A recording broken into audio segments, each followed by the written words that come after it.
G'day Detailers Daily. Before we kick off today's episode, I'd like to make welcome Autofiber Australia, our new sponsor. So, as we all know, one thing when it comes to professional detailing, it's really important to use the right microfiber for the job, especially when it comes to ceramic coatings, glass cleaning, and etc. So, the guys at Autofiber Australia are offering an exclusive deal to all our Detailing Down Under podcast listeners. So, they're giving us 15% off on our first order.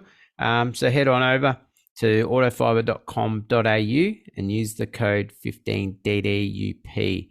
Also, if you are a business owner, you can also email Autofiber Australia. So that's sales@autofiber.com.au, and that'll get you 10% off, and you set up your trade account for that. So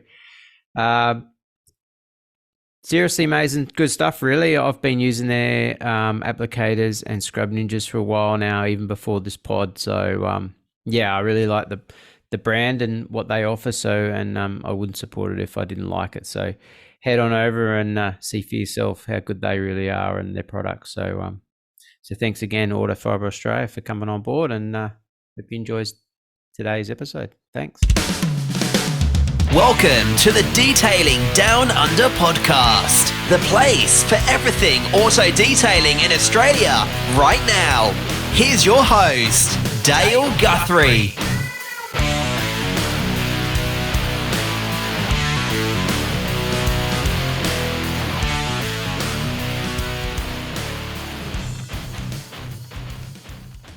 G'day and welcome to the Detailing Down Under podcast. I'm your host, Dale Guthrie. We're back into it. Another week, another pod, going really well. So, and we're going to continue on with our products. This one's very similar to last week. So, it's a detailing company plus product company as well. So, they've reached out and we've had a bit of a chat, and I've seen some of their products as well and had a look at them. So, pretty good stuff. So, all the way from Mirror Finish Detail in Melbourne, we have Chris and Matt. How are we going? Hey Dale. How you going, Dale? Pretty good. So, yeah, thanks for coming on and making the time. Absolutely. Thanks for having us. Yeah, I know you were busy and we were discussing times and lining stuff up. So, and yeah, no, it was good to get you on. Thanks for having us.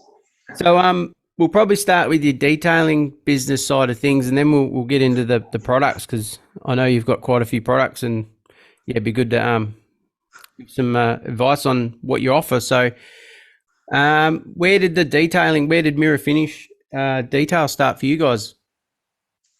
I guess it started with me. So, I mean, Chris came in later in the picture. But basically for me, early sort of 2014, I was looking into detailing. I love cars, always had a passion for cars. And I had a couple of mates of mine that wanted me to sort of detail work on their own cars. And it sort of stemmed from that, watching a ton of YouTube videos, trying to work out, how to polish a car, how to wash a car, how to do it the right way. And then that sort of stemmed into looking into actually doing some training. So then I contacted maybe 5 or 6 guys in the industry at the time for just, I guess, some good training. I knew nothing about detailing as a whole. I was just more just to get some experience. I ended up doing some training under a guy back then who sort of took me under his wing for about, I'd say, 3-4 months. I just absorbed as much as I could in terms of, doing paint corrections, ceramic coatings, pretty much everything. I mean, I knew nothing at the time. So it was just about learning, what the industry was, what people wanted, what a ceramic coating was, what a wax was, and all the rest. And then from there, it just started real small, started out of my parents' garage, emptied it out, started, advertising on just Gumtree, Facebook posts, you name it. I was pretty much there on every Facebook forum, just messaging, just saying, hey, I offer, paint correction and that type of thing. And it just sort of snowballed from there, and over the years, it's just gotten more and more work. The quality of the work's obviously gotten better, the better, as I've gained more experience. And now we've got just a really good customer base. They really look after us. The guys that, my regulars, they've really been good to us over the years. They've come back, even though, over the years my prices have changed. they're not what it used to be. When I first started, I used to do a full paint correction and coating for like 250, 300 bucks out of my parents' garage. I had no overheads. I had pretty much nothing to my name. And now I can't do that, obviously, with all the overheads we have. But yeah, it's been a good journey. It's been fun, actually. And then that's where Chris and I met as well. I had a mobile service to begin with. Well, after I was working in my parents' garage for about a year, I then got a van, started to sort of get all the gear together, pressure washer and all that. And then I did mobile detailing for about 3 years. And then that's how Chris and I met. I actually detailed his Alpha at his place. And then we got chatting at that point in time about, maybe doing some products or something like that. And then it was sort of conversation over the next few years. It didn't snowball from there initially. It was like a bit of a convo that we had while I was working on his car. And then from there, I ended up getting a small studio in Ferntree Gully. I was sharing the shop with a tinter there who needed someone to come in with him and share the workloads or share the rent. So I managed to get a contact there, shared a shop there for another three and a bit years. And then the goal was ultimately to obviously be in my own shop. I wanted my own studio, obviously have it sort of decked out the way I wanted, lights and, that type of thing. And here we are. And basically it's just escalated over the years. It's just, snowballed as the years have gone by, but like anything, you got to start somewhere. And you just got to, be on the grind. Done plenty of 15-hour days, and now I try to dial it back a little bit because I got 3 little ones. I've got a newborn as well, and it's just trying to obviously manage family time and work time. It's been good fun. Wow, what a journey! So how long you been in that place you are now? So we moved in here basically mid last year was when we basically moved in. We had the premises earlier than that, but just due to COVID, we couldn't get any tradesmen in to do any work. The whole place needed a full reno. We had old offices and the floors were really bad, needed to be grinded back and the whole lot. So we invested a lot of money to get it up to scratch. And that was, as we came sort of to the end of the COVID lockdowns, it was just about getting the work through the door again. And it's been really good. We've had sort of 12 months to get back to where we were, prior to COVID, but it's been good. Like we're chockers now. We've got a lot of work and we need extra hands, to be honest. So that's a good thing. So with the mobile, did you end up sort of selling that off, or do you still run a mobile van where you are, or is that just gone altogether? It's gone all together. So basically at the time when we moved into this place, I was looking at possibly getting someone on just to do the mobile side of it. But the only issue I had with that was I've set a certain standard for my clients. And it's very hard for me to get someone to keep that standard because I'm super fussy. And I've had many guys work for me over the years, and not that they haven't been good, they've been really good. It's just when it's your own business, you invest more time, you take things, you look at things differently because obviously you want that customer to come back rather than, just having just a 9-to-5 job. My job doesn't end, I work 24/7 with Chris, we work during the day and then he'll be editing until, late at night or, and with me, I'm constantly talking to people online, inquiries, old customers buzz me for different things now. So, from just doing paint corrections and interiors and just the general detailing side of things, we've broadened what we do a little bit. So now we do, I'll paint brake calipers for people if they want. We'll do, I'll fit and take off badges and just the small stuff. And yeah, fixing rims, like we get someone in to do that for us. If the customers, had an issue with that, and then we've got guys that we've worked with over the years that have been just really reliable, really, the work's sort of reflects our work. That's a big part of it. Trying to add a service to what you do is not that hard. It's just making sure that they can, the quality controls has to be there. I've used different guys over the years for different things, and 9 out of 10 of them I don't use anymore. And the guys that I do use, they're just, their quality is really high. They're not cheap, but I don't want cheap. I just want really good quality from my clients. That's what they expect.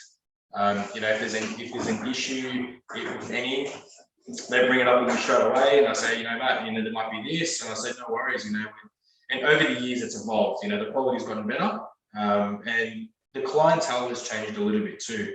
The clientele has gotten better. They understand the work that goes into the cars. They don't question me too much on, well, what do you do here? What do you do there? It's more like, Matt, you know what? Just I'm leaving the car with you. You do whatever you think's best.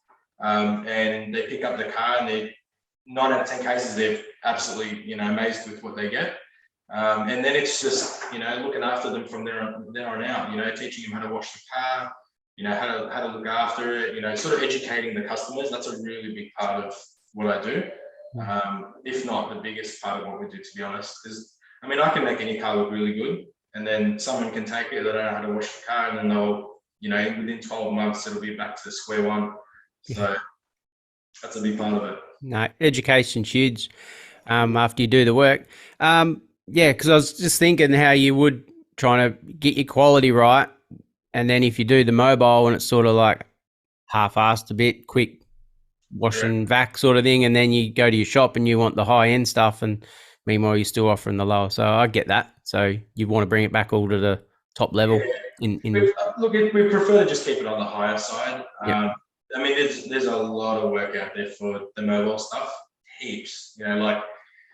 There's too much that there's not enough detailers out there to handle how much work there is for mobile. It's just, for me, it was more about obviously having a really high standard. I want to make sure that the work's going to be the best it can be, and it reflects in the prices that we have now. That's why I was saying over the years the prices have changed, because it reflects the time that I spend, my experience. People come in and they'll ask me for sort of like a general cut and polish, and I don't do it.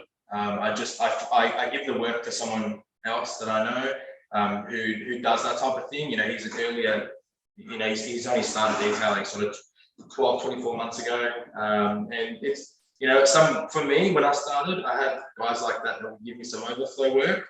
And I really appreciate the fact that, they would farm me off some work. It really helped me at the time when I needed it. And now I'm basically in that position where I can sort of give some extra work to some other detailers, really good guys that we know. We look after them in terms of, giving them product as well. They'll call me up and they'll say, Matt, how do you deal with this situation? If I've got a solid black car in, I keep marring it, I can't get the paint to look, Mickey Mouse, stuff like that. It's stuff that over the years, it's just my experience is, what people are paying for more so than anything. And unless I can give that 100%, I don't offer it. So that's where we're at. No, that's good. So, Chris, what's your story? How'd you come along? Well, my background is in advertising. So my career for the last, I had 16 years in advertising from the age early 20s. Ran my own agency for quite a long time. Ended up working out that e-commerce was the way forward. I was getting a lot of e-commerce customers through the door, and I was looking at the money they were making and just the efficiency of the whole industry in regards to e-commerce. And that was very much at the beginning of sort of the boom in Australia. We're talking about 2010, around that time. So I ended up starting my own e-commerce business in the pet industry. That went pretty well for about 4 years, sold that off, and then in my downtime, I bought a project car, which was the Alpha. Matt was referred to me from a good friend, came over, and we ended up chatting the whole time while I was working. I was probably pestering him, to be honest. But during the conversations, Matt was really engaged in the idea of potentially developing his own products, and we were sort of bouncing ideas off one another. And as Matt mentioned, nothing ever eventuated from it. And then maybe 2 or 3 years down the track, I was sort of doing consulting for a couple of years, and this is probably about before COVID, about 2018, 2019. We always kept in contact with one another as friends, and we decided he decided to pull the trigger on it, and we looked at the amount of work that was going to be involved, and I sort of said, look, probably going to run you broke if I charge you my rate. Maybe we should just buddy up on it. It's something I'm passionate about. I'm into my cars, and I love washing cars and polishing cars as a hobby. I'm by no means an expert, but I know a lot more now since working next to Matt and just being a fly on the wall, observing his methods. But that's how it began, and we just basically, COVID hit. I lost my client base basically because no one was working anymore, and everyone was sort of holding back on spending any money. And I just sort of said, we had actually purchased a whole bunch of antibacterial spray, funnily enough, just as a coincidence. I remember having the conversation with him and saying, should we get some? He goes, no, I don't have to really use it. We'll just get a couple, we'll get 40 litres of it, right? And then COVID hit, and then Matt's like, remember that antibacterial spray we've got? Maybe we can sell it. So it was just the right place at the right time, and we sold it as an automotive spray because realistically, the paranoia at the time about COVID at the very beginning was, it's in the car, it's in the air, it's everywhere. And we thought, well, we've got it. We don't want to be advantageous and take advantage, but it was a product that people needed because it was just, no one had anything. So we started selling that, here and there, and that sort of was the entry point for the first sort of product that we launched in the range, and then shortly thereafter we launched the rest of it. So that's kind of how it happened. It was like sort of right place, right time, making the best of a bad situation, and then running with it from there. But obviously, and that product is one of our best sellers. It's an antibacterial all-purpose cleaner that we use at the shop. And people really love it. They use it as a home cleaner. I use it at home to clean showers and bench tops and tapware and all that sort of stuff. So it's sort of got this dual personality. Most of our products, you can use them at home as well. So that's a big benefit. They're all water-based, non-acidic, safe to use. So they all adhere to Australian standards because they're all Australian made. Yep. And all the rest of it. So we steer clear of anything that's corrosive or contains any harsh, dangerous chemicals. Yeah, we're not interested in selling that sort of stuff to the public. Just we hear a lot of stuff that come out of COVID, and some things are bad and some things are good. So that's obviously the start of it. So so probably the product. So what was your first product? Well, the first the second one, sorry. After that. Well, it was Profit. Yeah. The foam, the pH wash. That was the second one. But we really launched them all at the same time. Yeah, they were very close. Yeah, after the antibacterial spray, they were like within a month of each other. Like we had a core range, and we just wanted to get sort of release them all at once. Working over a few things, but yeah. Because the demand was there for the anti-bac. That was the first one that we already had one on the side, but we hadn't really thought about it. People were just buying it. So we're like, okay. And then so they really they all revolved all around at the same time. Similar time. Yeah, the ceramic nano shell was the one that came late. Yeah. That was our last product because that was a bit of development time involved with that. And that is our killer product. We wanted to sort of wait before we launched that. We had the sort of basic range of the nano shell, which is our ceramic coat detailer. That was the last one that we launched further down the track. Yeah. Nice. Actually, more or less, the idea that Matt wanted to develop the product range came from the customer base asking him, how do I maintain my car? I've just spent X, Y, Z on, my ceramic coat package for my car. How do I not wreck it? And Matt's sending people to Repco and Autobarn and all over the place and saying, well, I'm not really, he can't vouch for these products if they're going to protect the car because we need to develop them. So the idea is, okay, instead of sending them away, let's just exit through the gift shop. We've got our range there. We'll do you a ceramic coat pack, maintenance pack, and off they go. We can stand by the products and know that it's going to protect their car. If they maintain it and they follow our schedule, then their coatings could last, many, many years without any issues. Yeah, no, that's really where it came from. No, that's good because, you obviously stand by the product, it works. So if they go to super cheap Repco, they buy something off the shelf and then they come back in 12 months and they go, the coating's not very good. And they're like, what have you been using? Yeah. And they tell Yeah, you, we can't vouch for someone else's products. Yeah. Whereas if we, like selling the pack to them, and look, they're happy. We haven't really had any complaints. No negative response yet to our face anyway. So maybe people are saying things behind our backs, I don't know, but all the feedback has been positive, and we do know that because we are getting a lot of repeat business.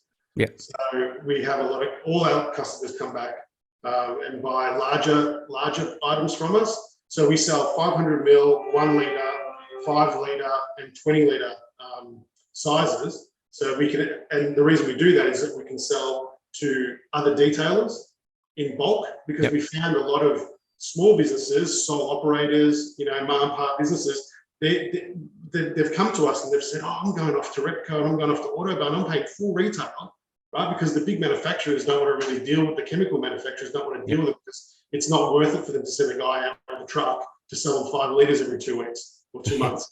Whereas it works for us because we don't mind selling it. We still make our cut from it, but they're getting a great deal and a trade price and volume from us, which they can't get anywhere else. So we were shocked at that. We didn't actually realise that was a thing. So that's been our focus as well. But also on the flip side of that, from our direct to consumer, they're buying 500 ml or a litre, and then because the bottles and the triggers are high quality triggers and bottles and labels, where they're coming back and buying a 5 litre, filling up those bottles. Yep. And from an eco point of view, it's for the environmental point of view, we really try to push that angle a little bit more. There's nothing more I hate than just wasting of plastics. We've got these high quality triggers, we've got these high quality bottles, and the message is catching on, which is really encouraging. And 5 litres of your wheel cleaner, you know what I mean? Like, you go through a lot of that. It's easy. It's a lot cheaper to buy 5 litres than it is to keep buying 500 ml bottles of it. I use a whole 500 ml in my car every time I wash the damn thing. So if I've got to purchase something, I don't want to buy bulk. yeah.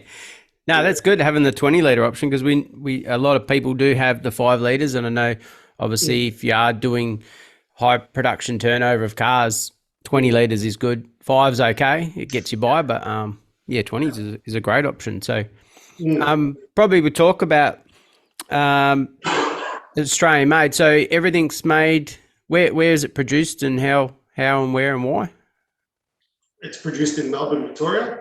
Yep. It's about 15 minutes away from us, and we work closely with our chemical manufacturer to synthesize our products to our expectation, our standards. So we've tweaked.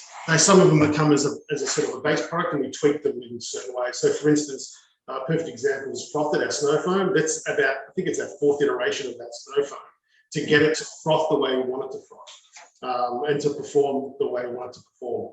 We've got a great relationship with them. They're a decent sized mob, so we've got that support network.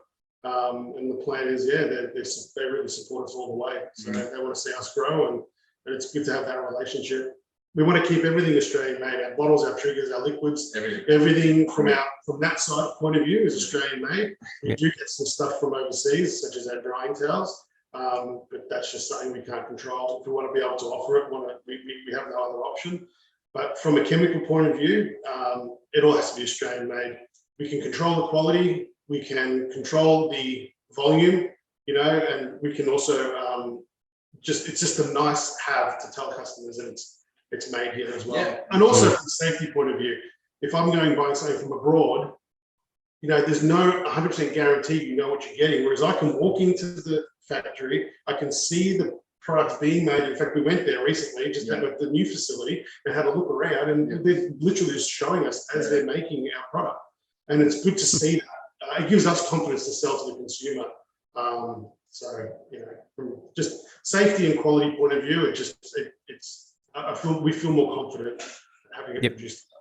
I've heard that, because with bringing using something from overseas, apparently some of the chemicals are not really monitored. What comes into Australia in package of bottles and chemicals, so what we are using could be not good for us. Why risk it anyway? I mean, it's just like it's not. There's no point. Like, if you can do it here, why just not do it here?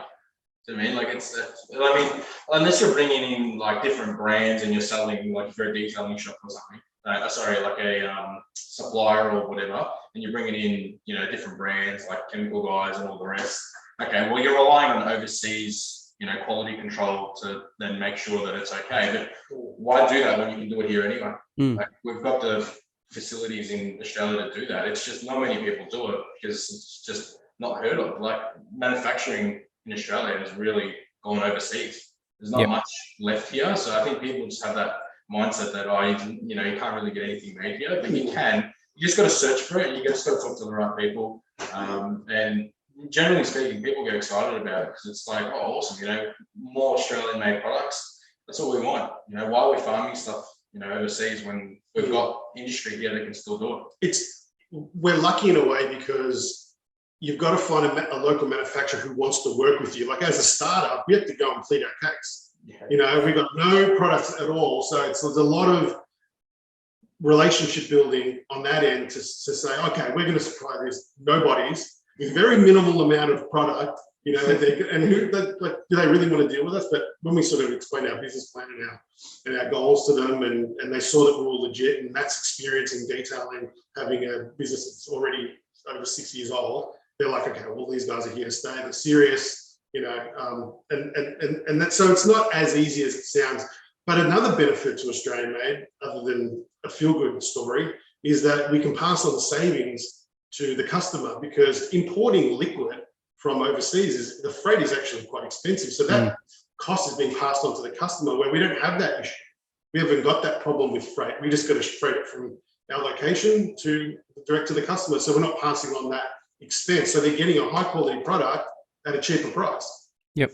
So it's a win-win for everybody. And we still make our cut, of course. We've got to keep the doors on, the lights on. It's not a charity. But at the end of the day, you're getting good value and high quality products, and that's the goal. That's where we're at, and that's where we're going to stay true to that. Because, like you said, it's not easy to go to a company and say, I want this. It's quite expensive from what I've heard as well. Find the right person or right outfit to want it that believes in your vision. Yep. You're pitching to these guys really a business idea. Not everyone. A lot of people. How many people have a dream and they want to do things, but maybe they can't get over the hurdle of whatever hurdles they've got in their life. People need to trust you to be able to invest in you. So we did our due diligence, and we came to them with, all the product descriptions, the labels done, the bottles done, like everything was done, presented to them. And I guess part of my advertising background enabled me to sort of know what to do and how to do it, and how to entice them into actually wanting to do with us. So we're very grateful for that, and it's been smooth sailing ever since. We're not looking to go anywhere else either. We're just happy to keep dealing with these guys, and it's happy times. We're just the idea now is that we develop the products further. Yep. We want to keep our core range quite tight. We don't feel it's necessary to have 4 or 5 different types of interior cleaner. We've got one interior cleaner, one rejuvenation spray, one wheel cleaner. Just keep it simple, because the general public, they're not as knowledgeable, or they don't geek out on the details like we do. They just wash their car and keep it simple. So we want to keep our core range simple, and where we evolve what we do, how we release new products is we'll retire one and introduce a better version of that, which we've done with the snow foam already, right? And that's how we want to progress. We don't want to expand our SKU, our product range for the general public, but with the detailers, that's a different story. And we will develop detailer exclusive products just for them that you can't buy on the shelf. It's just for detailers, and they might want a truck wash. They might want, a bunch of specialist gear that maybe, we could even formulate it for them if there was enough demand. So there's a duality to the business. It's by detailers for details. It's also commercial grade for the home user. Wow. No, that's good. Do you find there's much competition, sort of like with other detailers? You go, we've got our products, and they're like, no, I'm using such and such from overseas, so I'm happy with them. Is it really hard to try and get your product out there, or do you find that a lot of mobile guys, or a lot of people in Melbourne are catching onto it? I'll answer this. So the thing is, for me, so when I was doing mobile work, I used to buy a lot of all their smart products, a lot of like the real sort of cheaper end products. Yep. And the one thing that I never really realized was, when I first started the business, I never used anything, super cheap. I used to use really like good quality products because I didn't realize that you could get sort of cheaper chems that would do similar jobs. But the thing is, what a lot of people don't realize is that a lot of these cheaper chems are actually really harmful for you.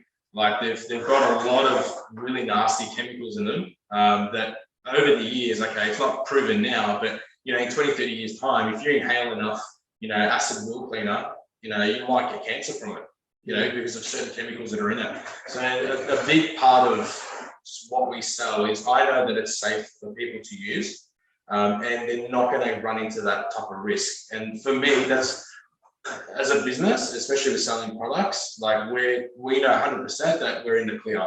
And where, early days when I started detailing, I started buying a lot of the Auto Smart stuff. I'm not saying that their products are bad, they're good for what they do. It's just when you inhale too much of that stuff, because there's so many chemicals in those products, I prefer not to run the risk. I did it for a few years, and then someone really close to me goes, "Oh, is it good that you're inhaling all this stuff all the time? The interior cleaner, wheel cleaner, everything else." And I'm like, I don't really know. And then I started to look into it more. And then when Chris and I got together, his dad's a chemist, and he was like, maybe this stuff's, Chris mentioned it to me. He goes, maybe this stuff's not really good for you to inhale, man. And I'm like, I looked into it, but I wasn't really sure about it. I'm not a chemist, so I don't really know anything about it. And then he was running it by his dad, and his dad's like, yeah, no, stuff's not really good for you. You shouldn't be inhaling any of this stuff. Over a long period of time, you can get really ill.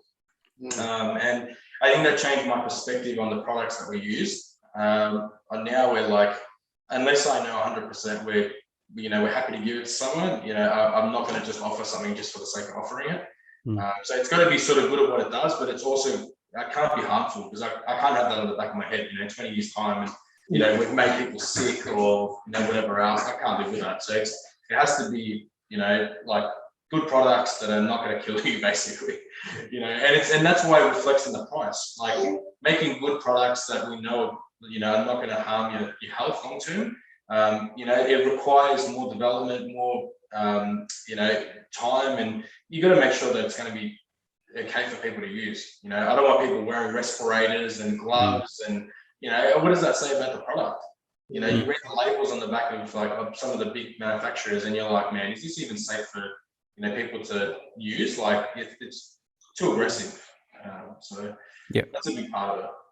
Now, I've sort of done some research lately about the made in Australia product side of things as well, and it is true that what we use has got to be safe. So, and what's coming from overseas might not be, because it's allowed in, and there's no real red tape for it at all. It's come on in. Really.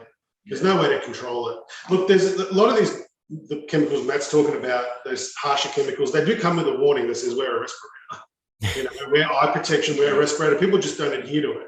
So it's not like it's illegal to sell those products. They're totally legal. You've just got to adhere to, it's like weed killer. You don't just walk around. You've got to wear gloves. You've got to wear certain gear, but they don't. But the idea is for the average consumer who's going to wash their car at home, it's got to be safe and simple and minimize the effect on the environment. I don't want to be putting chemicals down the street into the drains and into the waterways. It's not. I'm not a greenie, but I just don't like the idea of any of that sort of stuff. So everything's water-based and water soluble. Our core product range that we sell direct to customers. Yep. Oh, nice. Is there any thoughts of going into any retail stores, or is it just all online from you guys? We've got a couple of good leads. We're currently selling on Catch of the Day, and we're also selling on Sparesbox. Yeah. Oh, yeah. At the moment, which is owned by Repco. Yep. We're just looking at other avenues to sell into retail. We're just going to find the right retailer who's going to want to promote our products and actually have it on there. I'm a bit apprehensive whether putting it into the stores devalues the brand at all. I don't want it to be seen as it's an enthusiast product of high quality. I don't want it to be compared to, say, I don't know, I'm not going to bag another brand, but any sort of generic brands that you might find in in Bunnings or whatever. I think we still want to keep it as a premium Product. quality. So I'm not sure how it's going to affect it. So it's got to be the right retailer who's going to be able to promote the product in the way it should be promoted, which is an enthusiast brand, a full strength product, commercial grade. Yeah, nice. Any retailers out there that want to talk to us about it, feel free. Yeah. No, I remember I did have a look at a few and test a few out, so they are pretty good. I am using the Frothet and the Nano Shell. I haven't used a great deal of it as yet, but and also Steezy, your wheel cleaner as well. That's purples up like any iron wheel cleaner, so that's a good one. What's your best product? Do you sell the most, you reckon? Nano Shell, which is the Nano Shell for the listeners out there, is our quick detailer, ceramic coat detailer. It's ultra hydrophobic, gives the car an amazing color boost. It's really works really well in conjunction with a ceramic coated car. So what it will actually do is it will protect the coating from water spotting. So I've noticed on my own car, which has been ceramic coated with our own product, Oxycoat, it's got a few water spots on it. And I was like, oh, bugger, now we're going to have to recoat the car. But what it's actually done is that Nano Shell has protected the coating. So the water spots are actually in the Nano Shell coating. So you actually just, with a microfiber rag and just applying more Nano Shell, actually got rid of that water spotting. So we do sell that to pretty much every customer that comes in gets a ceramic coat. I'd say 90+% of our customers come in for ceramic coating. So, and nearly, I would say 99% of them will buy at the very least Nano Shell. Yeah. At the very least, just to protect it. They've invested the money. What's a $55 bottle of ceramic coating going to hurt? If it gives you that peace of mind, it actually works. And you can use it on windows, we use it on wheels, protects from brake dust. Yeah, so everything really. But it's really Nano Shell, Steezy wheel cleaner, and Frothet. They're the three that are our biggest sellers. And then we also sell them as part of the ceramic coat pack, along with a microfiber towel and a lamb's wool mitt. So yeah, that's but Nano Shell is probably the runaway product. It's our killer product. Yeah. You touched on ceramic coating, so have you got your own of that, or what do you use down there? Yeah. So we've got our own formulation for our own ceramic coating. The only reason I went down that road, I never knew we were gonna do that. It was just more, again, on the same topic of sort of keeping it in Australia. I prefer to keep everything here as opposed to buying overseas brands. I found that sort of 8 out of 10 ceramic coatings, different brands that I've tried over the years, they're very, very similar in the way they work, very similar in the way they react. And there's nothing that's been, miles different from, what's already out there. So I thought, why don't we just, chat to them, our manufacturer that makes our stuff. And we've done a few iterations, and I've got another sort of V3, which is coming soon, which I'm going to do some testing on. And we're just trying to make a coating that's like easy to apply, works really well. It doesn't water spot as easy. Like there's certain brands that I used to use, which I won't name, but they used to water spot quite easily. And that used to frustrate the living daylights out of me. And so I've moved on from that. But a big part of having our own coating is, I can, set the parameters that I want. We went to the manufacturer. We say, look, it has to have a fast curing time, has to be sort of quite easy to apply, and it can be topped off with Nano Shell as well. So Nano Shell is the, like a final touch, just to give it that slickness. But yeah, that's a big one actually. That's one that we're sort of pushing now because there's a lot of brands out there, and which again we're trying to keep it in Australia. We don't want to, we don't want stuff coming from overseas if it doesn't have to. I know some chemicals come from overseas because we don't make them here. But for the most part, we try to keep everything here. So that's a big part. And now we're working with some detailers closely. They're buying coatings from us, and the ceramic coat packs. They sell them to their customers, and it's a really easy upsell because it's a customer comes in, if they spend a couple of grand, and then they're like, how do I look after? And you say, well, yeah, this is what you use to look after. And we we sort of give the customers a bit of responsibility that you have to look after the car. It's not just we code it and then see you later, we never see you again, and they don't know how to look after the car and all the rest. That was a big part of it for me. I used to do some, ceramic coating jobs for some corporate clients. And they used to say, I'm not really going to look after it. I turn the car over every 2-3 years. And it used to annoy me, because I was like, well, why are you spending so much money and then it's going to go to the wayside because they're not looking after it. So, we don't get those clients that much anymore, but it's more about just giving them something simple to use. Some of the guys that live in the city and they live in an apartment, they get a bit of dust on their car, or, it's rained a little bit and it's just a bit of water on the car. They use nano shells sprayed all over, quick microfiber. There's a lot of lubricity in it, so it's not going to scratch the car. And it just gives it just a nice quick touch, without having to, fully wash the car. It's just all that little stuff. No, I can relate. I got we made up our own bucket wash kit. So, there's other bigger brands and we sort of see how they work. But yeah, we're not, we've sort of just got the parts for it and put it all together, and we sell quite a lot of them. Same as the thing, maintenance to look after the car, or when you freshly polished it, how do we maintain it? And yeah, something a little bit on the side that my wife loves to tinker with, doing them up and stuff. So people love to take something home physical as well. They've got their car looking great. And by the way, here's a pack. Our pack is $190. It's a litre of wheel cleaner, a litre of snow foam, 500 ml ceramic coat, microfiber twist loop drying towel, and a mitt. That's pretty much all you need to maintain that for less than $200. Plus GST. So it's about $210 or something like that, give or take. But so, and then having that pack and they leave, they put in the passenger seat, that whole experience for them, is good, and they've got the confidence. Our positioning line is driving confidence, right? So the whole reason behind that is because it's about how we make the customer feel. When you've got a clean car, it's looking mint, you've got your wash pack, you walk out, you drive out of there, confident, you feel good. It's like getting a haircut, I always say to Matt, we're not in the car detailing business now, we're in the image business. This is the business that we're in. So as long as we just lead with that, everything else kind of follows. So those wash packs, back to the whole point of that story, was those wash packs are a really good upsell for our detailing customers. They'll come to us and we'll sell them wash packs at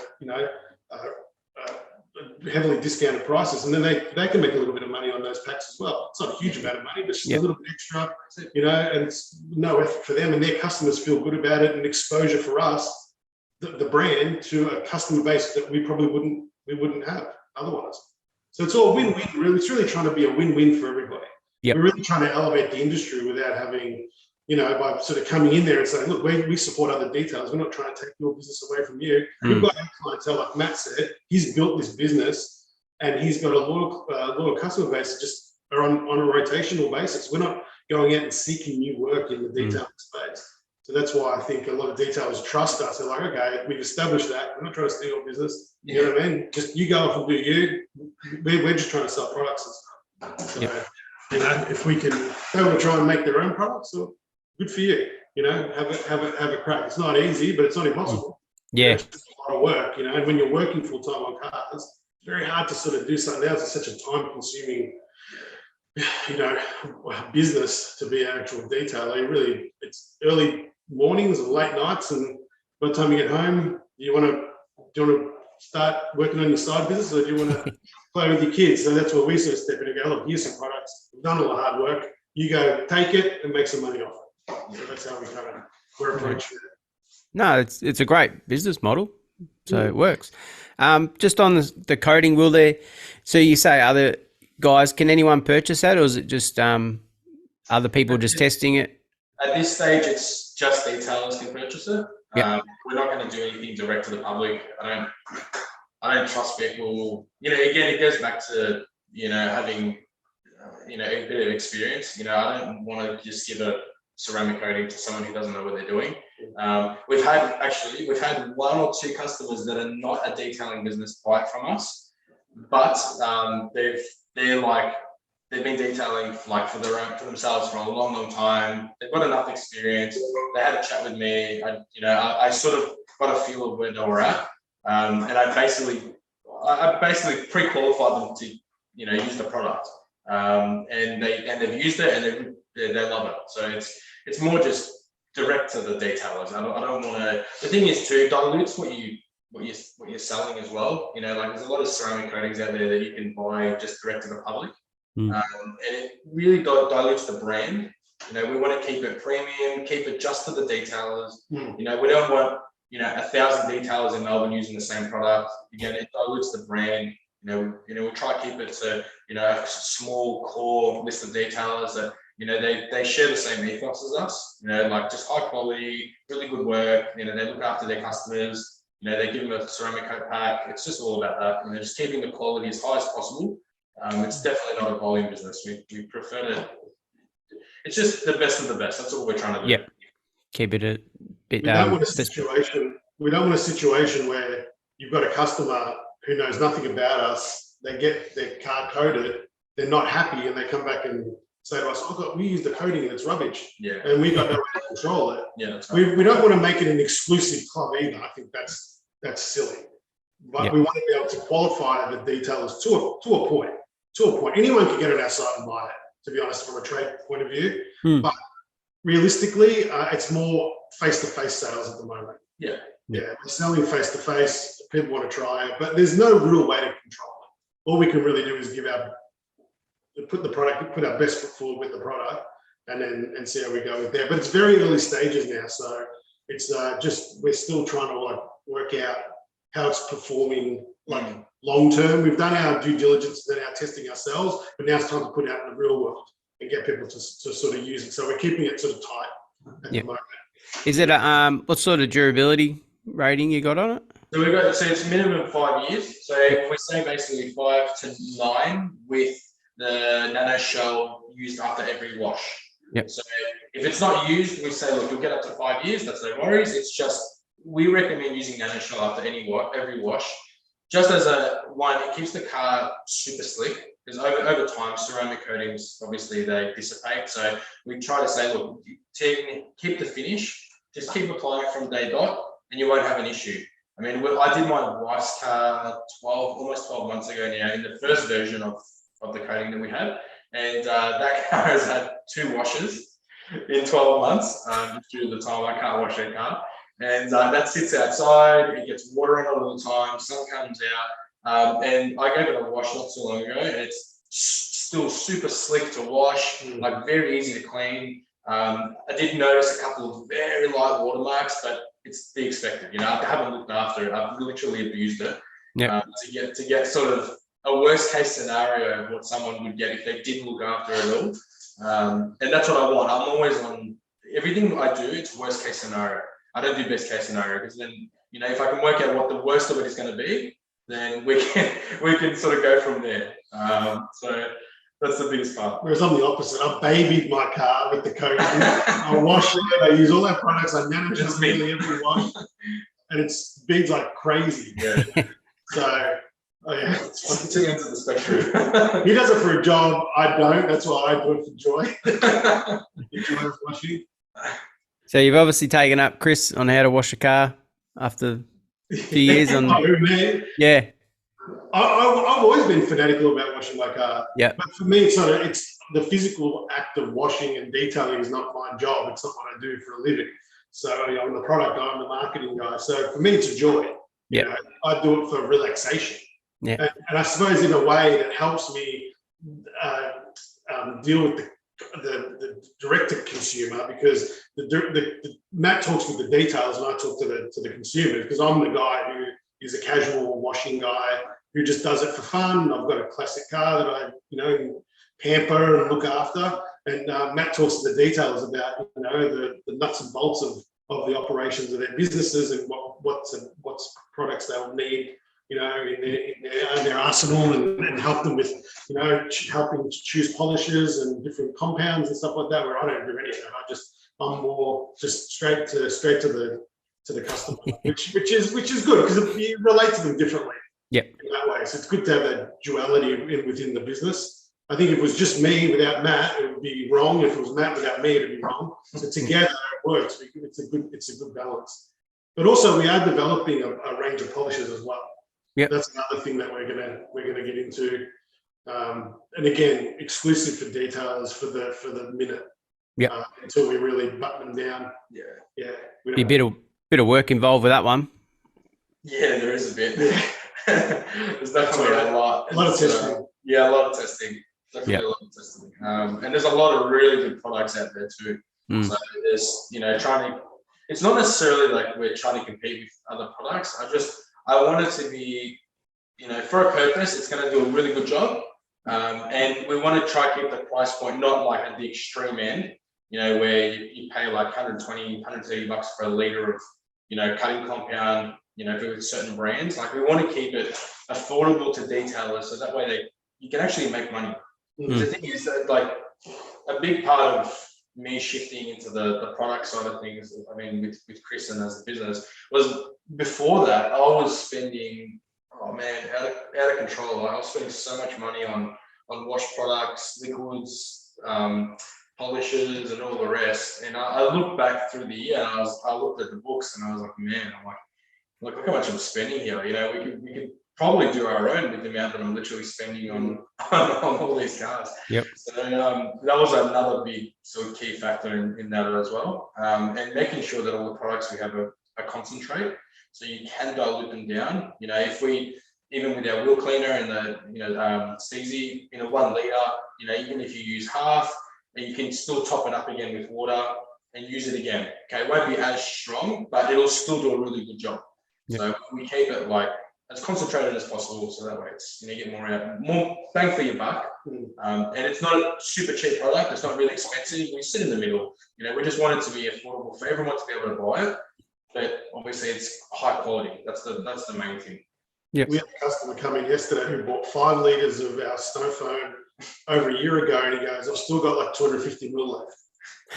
500 mil left. And I'm like, really? Like, he goes, you watch the show like every weekend. Yeah. So I'm like, damn, bro, maybe we're not, do we need to jack the prices up? People take you forever to get this stuff. Anyway, we're not going to do that. We're happy that they're happy with it. And we lead with quality. We always say, we're not competing on price, we're competing on quality. Yeah. That's why you get we spend, and I'll be honest with you, a big chunk on the triggers. It affects our bottom line, but we want you to have good triggers, because I have nothing worse when I was consuming regular products that as soon as you get a wheel cleaner, you start to use it, it goes all over your hand. I'm like, one of the first things I said to Matt was, we've got to have good triggers. That's the main, like my number one thing. Like I'm a stickler for these triggers. And I reckon we've had less than 10 triggers fail in the 2 years we've been doing this. And that's important. It's really, really important. And it's a manufacturing fault. It's actually not. Yeah. It's not due to the product. No. It's just the triggers that we've bought. They've had a few bad triggers in them, and that's it. But yeah. They're all chemical resistant. Yeah. They're all commercial grade. That's basically what I use in the shop now. Yeah. Everything that we sell is what I use in the shop day to day. Yep. Customers come through the door, they're like, what do you use? And I literally point out the window and they see everything in a 20 up on the wall. And they're like, oh, like you use the same thing. It's like, well, yeah, then why would I give you something else? Yep. So, that's the bottom line, but we want our customers to be happy, and they come back and they buy the 5 litre or the 20 litre. We've actually had a lot of guys come in and they're like, can you build a shelving? And we're like, what do you mean? They're like, oh, we've got, my man cave and my garage set up, or it might be, and they've got all like 20s like lined up, and we're getting more and more of these people come in and say, do you have a shelving solution? So the next thing we're thinking of is, how do we like do this? So anyway, we're going to look into doing some customized shelving solutions for these big dogs that want the whole kit and caboodle at home. Yep. And it's like, that's cool. Makes social material too. Yeah. No, we all want everything. We all have a bit of OCD and want everything looking perfect. So it's true. Yeah, no, that's spot on. How many employees have you got down there working? So prior to COVID, I had 3 guys and myself. And since then I've dialed it back quite a bit, because one, quality, like what I was getting at before, making sure that the jobs are 100%. Basically now it's just me and another guy. We do the main bulk of it. But again, we don't do the volume of work that I used to do. So now we drop the volume. We only try to do sort of max 4 or 5 cars a week, max. And we just keep the jobs really high quality, they're more bigger. Usually they're bigger jobs anyway. They're usually ceramic coat jobs.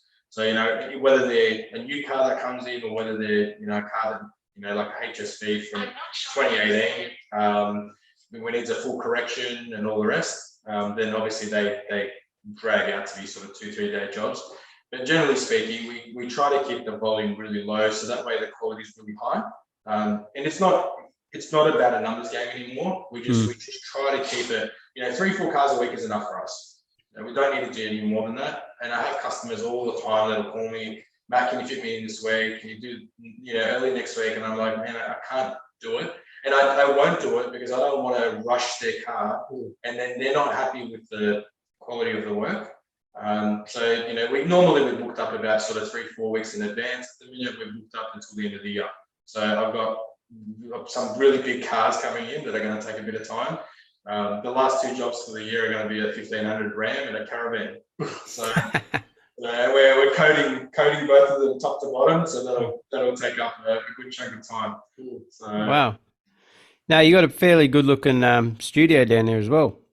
You've obviously done a fair bit to it. Yeah, didn't look anything like what it looks like now when we moved in. Let me put it that way. I can imagine. So what area of Melbourne are you in? Are you still out where the other shop? Sorry, what? Southeast. Yep. So Montana, we're sort of maybe 35-40 minutes from the city. Yep. It's this sort of where we've ended up, being, and it's really good. We're sort of local to a lot of the clientele that I have. Most of my clientele is actually down this side of town. Even when I did mobile work, I didn't do too much work on the other side of the town. Most of it, I'd say 80% of it was, this side of the city. Yep. All right. What else did I have? No. So do you reckon your coding will end up be like a pro and start selecting installers, like branch out that way a little bit bigger than what you already have? Yeah, I think so. Yeah. I mean, we want more guys to use it, and obviously it's we in regards to the actual coding, like comparing it to other coatings on the market, we're right there. It's just I want to make it a bit better if I can. If I can make it easier to apply, for detailers, so it's quick, quicker curing times, less water spotting. These are all the things that I have dealt with over the years. Time, have enough time to work on it. It's not dependent on temperature. So if it's in the middle of summer and it's really hot, you put it on the car, and by the time you grab your towels, it's like fully dry, and you're like trying to wipe it off, and running around like a maniac. I want to make sure that the product is just super nice, super slick to use, and just the end finish has to be like amazing. That's really what we want. That's why at the minute we've only got a few select guys that are using it, and they're giving us feedback, on sort of how it's reacting on their own personal cars or their customers' cars. I've done maybe 50 odd cars now of my own customers, and they've been wrapped. They've given me really good feedback. The big one for my clients has been the water spotting. I used to use some other ceramic coatings in the past, and like really sort of top brand coatings, and I found that they would just water spot so quickly. Like as soon as any water got on it and the sun come out, it'd be like it would instantly leave like a little etching on the coating. Yep. And that was a big part of moving on to my own or proprietary coating, just because I'm sick of that problem. I'm I'm paying top dollar for a really good coating. Why I know all coatings can water spot. It's just the way they water spot and how fast they do it. If I could reduce that time and make it a bit friendlier for people, that's what I really want. Obviously you have to look after the car and wash it, and put a top coat spray on it to preserve it for longer. That's all the normal stuff. But if I can make the base product killer, then from there it's it's only up from there. Yeah. So. But Dale, it's an evolutionary process. Like we're never going to sit on our laurels and not evolve the products. No, there's always going to be a better wheel cleaner. There's always going to be a better wash and wax, whatever it might be, coating. So we're chasing that constantly. It's a constant conversation with our manufacturer about what's next, how can it be better. You know, we'll retire one, we'll replace it with something. It's just that's the geek in us coming out, I think. You know, it's that pursuit of perfection. You know, can you ever really achieve perfection? I don't know, but we're going to just keep going because the industry moves so fast, as you know. And it's just, you know, if you're not on the pulse, you're being left behind. You know, and that's what we want. With it, you can't have a name like Mirror Finish Detail. I have a Mirror Finish product delivers mirror finish results. So you know, we're kind of aware of that. And but yeah, our main goal really is to, like, from an overarching point of view, is we just want to elevate the industry a little bit. Yeah, I feel like I'm new to this game, but from my observations, there's can be a little bit of bickering between, a bit of competitiveness, which is good as long as it's healthy. But our goal is to, like, just stand here and just go, look, we're happy to help elevate, you know, use our products. We'll make it easy for you, we'll make it cheaper for you, we'll give you volume, you know, and that's pretty much the way forward, and how we're going to stay true and obviously deliver quality products along the way, and keep trying to evolve them. That's where we're at. Yeah, because I normally ask everyone what can we improve in our industry in Australia. Yep. And that's obviously attitudes. Good. Yeah, we hear that a lot. Having a positive attitude. That's a big one. Like Matt said, there's enough work for everyone. There's enough work for everyone. There's no need to be greedy. 100%. You know, it might sound a bit fanciful to people out there listening to this, but that's our belief, so we're going to stick to it. Yeah, no, it's good. I always say, there's enough cars for everyone to deal with. So, and everyone's got their products and say what's best or not. But yeah, so we use some other people's products too. Yeah, we've tried other people's products and go, these are great. You know. Yep. Yeah. So it's not like we're there to bash anyone. Like some people got genuinely good products, and you know what I do when I see that? I go, mate, we got to improve. We got to be better. We got to up our game. Yep. Pushes you rather than putting it down. I acknowledge and we go, you know what? Those guys are killing it. Salute to you. And we got to go back and look at ourselves and back to the drawing board and start again. You know, if one of our products is lagging, so you know, and that's how it's always going to be. There's always going to be someone behind you chasing you. You're going to be chasing someone, and that's the nature of business. And so on it goes. So no other new products. You're just going to improve on what products you have got right now. For the direct to consumer products, they're going to stay the way they are. Yep. We don't want to add any more SKUs. Like I said, keep it simple. The average punter doesn't want to be confused by 100 different cleaners or 50 different washer mixers. So we just keep it. We've got one for each. But in the detailer space, for the trade, for direct to trade, there's, you know, ceramic coatings, window ceramic coatings, wheel coatings, you know, brushes, polishes, cutters, like, you know, the whole suite. And the reason we're doing that is because the demand, our detailer customers, they come to us like, oh, we don't need polishes for this, because they want a one-stop shop. Yep. Because they don't want to get something from us and then go somewhere else and get something somewhere else. So they'd rather just, they're comfortable with us. You know, we've got a relationship, but we can't deliver everything at the moment. So we're working really hard to make sure that we can sort of give them everything that they need. And our customers are driving that. They're the ones asking us. You know, so we're like, okay, well, let's go. Yeah. You know, demand is there. Let's hurry up and work on it. So yeah, there's a whole range of polishes and pads, and you know, we're maybe thinking about getting blowers and our own. There's a lot. Yeah, there's a lot of stuff. There's a lot of stuff in the in general. There's nothing out of the ordinary, but we've got a few things in our back pocket. We'll keep a little secret, but general detailing stuff. Yeah, we're developing a lot of that stuff. No, nice. No, it's awesome. We'll go into our I've got 6-stage questions, I call them. So just a few general ones, because I don't think I passed on these tests, so my bad.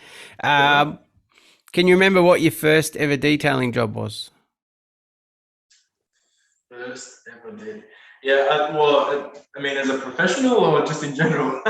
No, just in general.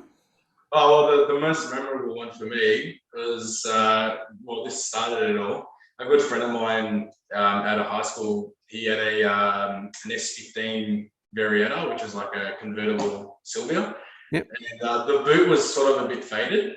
And at the time, my dad had an old polisher in the back of the garage, this ancient thing that he used to use on his old Merc back in the day. And I had like a cutting compound that I bought from Autobarn, and I tried it just with a rag just to take some scratches out of some door handles. And he goes, maybe you should try buff the boot. And I said, yeah, all right, we'll give it a crack. And let's just say I burnt a big hole in the boot.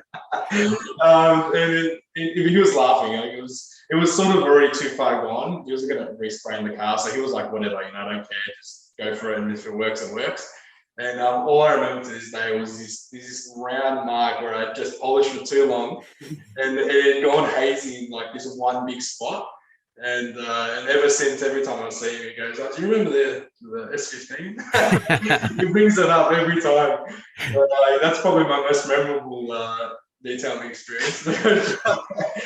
Yeah. Confidence inspiring. Yeah, definitely. I could have quit there, but I didn't. No. Would have been on a rotary back then. Yeah, it was a rotary. Yeah. Rotary, and it was it wasn't even a wool pad. It was like a hard foam pad. But this thing was probably full of dust and dirt, and it was basically sandpaper. So, yeah. Grinded it off. Yeah, that's it. So, some of these are probably towards you, Matt. So, favourite polisher? Favourite polisher? Probably just the Roops, just the DA, the Bigfoot. That's been my sort of go-to over the years. But in saying that, I've actually switched. I do a lot of rotary work as well. I use the Roops rotary, same sort of size, and I use a lot of the nano rotaries as well. The little Roops nano. Hybrid. I actually prefer to use a rotary than I do a DA. Especially for big jobs. One, it feels more comfortable on the hands, smoother. If you know what you're doing, you can really massage the paint.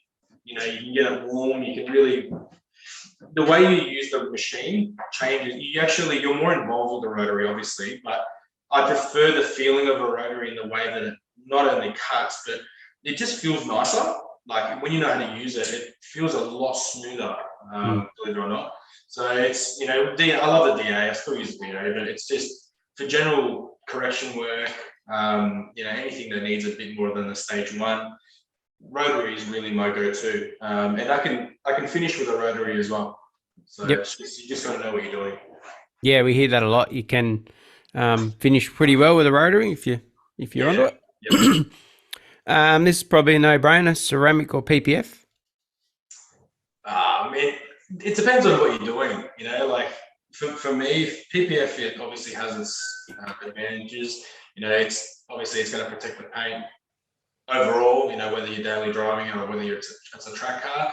For me, it's like I look at things as on a scale of cost and what you're going to get. PPF is a really expensive exercise. If you've got the money to do it, happy days. I would just go straight to PPF. If you're looking for something a bit more on the budget side, obviously it's not going to protect against big stone chips and that type of thing. Ceramic coating really is the way to go, and most people tend to go that route just due to the price. But if it was me, if in a perfect world where the cost was not involved, PPF is definitely the way to go. Yep. Yeah, no, it's cool. Favorite detailing tool or product? Favorite tool, probably the Tornador.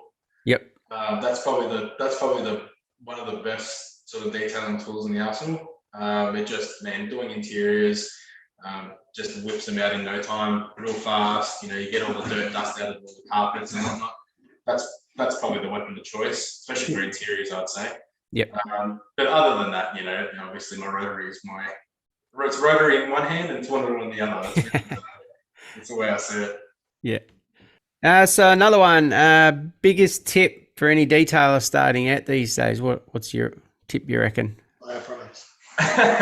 Buy our products. There you go. No.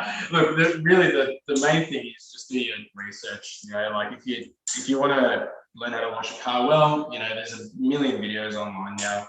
How to wash a car, what to use, what not to use. There's if you can't find it on YouTube, then you shouldn't detail. You shouldn't do anything because there's enough videos out there.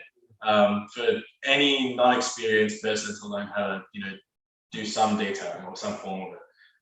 When I was detailing early days, there was what's his name, Larry from NYC. Yep. I used to watch his early videos, and honestly, they were really helpful. He had some. I mean, he's got killer content. He does a lot of stuff over there. But if there's one person that sees some really good stuff from, he's definitely a winner. He's got some really good advice on detailing as a whole, and the way he breaks things down and just explains it really easy. That's a big one. And I mean, look, just chat to detailers. If someone doesn't know what they're doing, give a shop a call. I'm happy to take a call anytime. People call me up, customers. Hey mate, I've got a spare car. There's some scratches on it. Can I use something that I've got at home? I'll ask them. What do you have? I'll give them a basic rundown on what to do if they can do it there and then. Otherwise, yeah, you got to just do your research. Really, that's the main thing. But yeah, just have fun with it. That's the main thing. If you're getting into detailing, enjoy the process a bit more. I think I love cars, so for me it wasn't really work. I think now it feels like more work because of just how much time we're putting in. But even still, I'll have to dial back sometimes, and I'll work on my own cars, and the phone will be off. I don't want anybody bothering me. I just want to do my own thing, whether it's washing my own car or polishing it or whatever it might be. Yeah, it's probably the one tip I've got. Tips. Yeah, no, that's it. That's a good one. Yeah, I still watch YouTube and other details just to see what they do, and yeah, it's not that. I find it good, just something to watch. Yeah. Weird watching other people work. It's quite therapeutic, actually, to be honest. It's something that we're trying to get back into as well. We're trying to develop our YouTube channel. We do sort of short films for customer cars that we put on YouTube and socials at the moment, but we actually want to start doing a little bit more, some more informative or edutainment videos.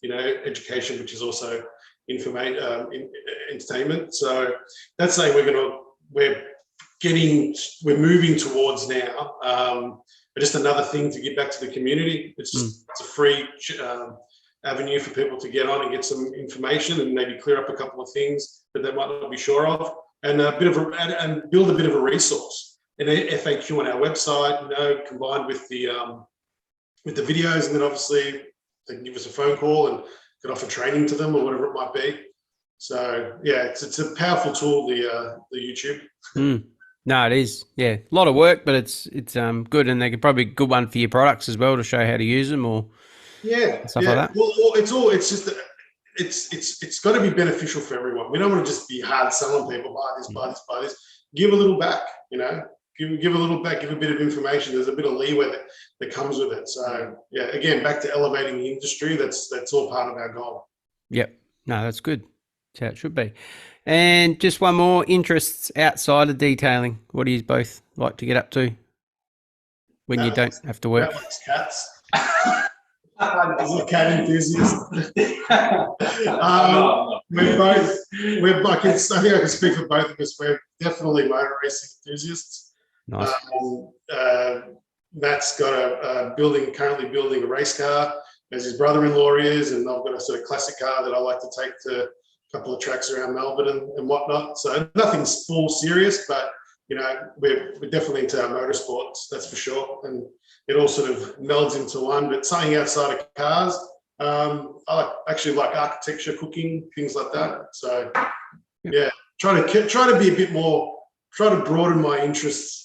It's very easy to sort of stick to one thing and make it all cars all the time, but try to be a bit more well-rounded and appreciate some other stuff outside of cars.